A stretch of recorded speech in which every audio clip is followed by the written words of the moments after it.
संस्कृत भाषा बहुत पुरानी भाषा है और इसके अध्ययन के लिए पुराने ज़माने में संस्कृत के रूप में संस्कृत को बढ़ावा दिया गया था और वर्तमान समय में भी संस्कृत को इसको बढ़ावा दिया जा रहा है। हिंदी भाषा जो है संस्कृत से ही निकली हुई भाषा मानी जाती है और उसी का उद्भव माना गया है। इसलिए आज संस्कृत के रूप में हम इसको प्रायोरिटी प्राय प्रायिकता दे रहे हैं और उसका अध्ययन किया जा रहा है। संस्कृत को सभी लोग विगत रूप में मना रहे हैं और संस्कृत दिवस के रूप में भी इसका हमारे भारत में इसका प्रचलन बढ़ता जा रहा है। संस्कृत दिवस के रूप में भी भारत में इसको संस्कृत सप्ताह के रूप में 19 अगस्त से लेकर 25 अगस्त के बीच में मनाया जा रहा है। इस वीक को संस्कृत सप्ताह के रूप में बोला जाता है और जो भारत में पूरे श्रद्धापूर्वक सभी लोग इसको मना रहे हैं। इस प्राचीन भाषा को बढ़ावा देने के लिए, लोकप्रिय बनाने के लिए संस्कृत सप्ताह को हम पूरे भारत में मना रहे हैं और घर घर में इसका आयोजन किया जा रहा है।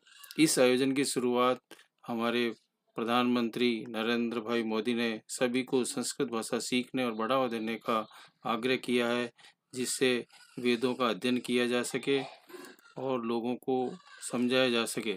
विश्व संस्कृत दिवस भी मनाया जा रहा है पूरे वर्ल्ड के रूप में।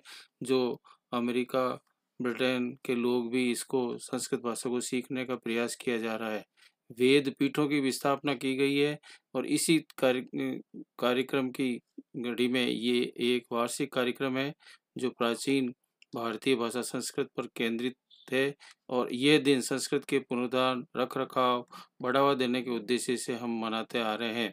हर साल ये दिन हिंदू कैलेंडर में श्रावण मास की पूर्णिमा के दिन श्रावण मास की पूर्णिमा को मनाया जाता है, जिसके उपलक्ष्य में रक्षाबंधन भी बोला जाता है। आज रक्षाबंधन का पर्व भी हिंदुस्तान में बड़े उत्साह से भाई बहन की राखी बांधने के पर्व के रूप में मनाते हैं। वर्ष 2021 में ये दिन 22 अगस्त मनाया जाएगा।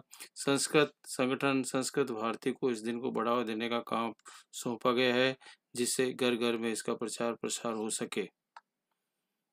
श्रावणी पूर्णिमा जिसे रक्षाबंधन कहा जाता है और ऋषियों की याद और पूजा के साथ उनके समर्पण के लिए पूजा का ये त्यौहार हिंदुस्तान में मनाया जाता है। इस दिन गुरुकुलों में वेदों के अध्ययन के पहले एक पवित्र धागा बांधा जाता है, पहनाया जाता है। पवित्र धागा पहनने के समारोह का उपनयन और उपक्रम का संस्कार बोला जाता है, जिसे शिष्य गुरु के सामने धागा बांधने के बाद उसका अध्ययन प्रारंभ कर देता है। इस अवसर पर पुजारी यजमानों को रक्षा सूत्र भी बांधते हैं, जो हमारे हिंदुस्तान में प्रचलन चला आ रहा है। सरकार के शिक्षा मंत्रालय ने पृष्ठभूमि के रूप में 1969 में संस्कृत दिवस मनाने के लिए एक अधिसूचना भी जारी की गई थी। तब से ये दिवस पूरे भारत में मनाया जाता रहा है।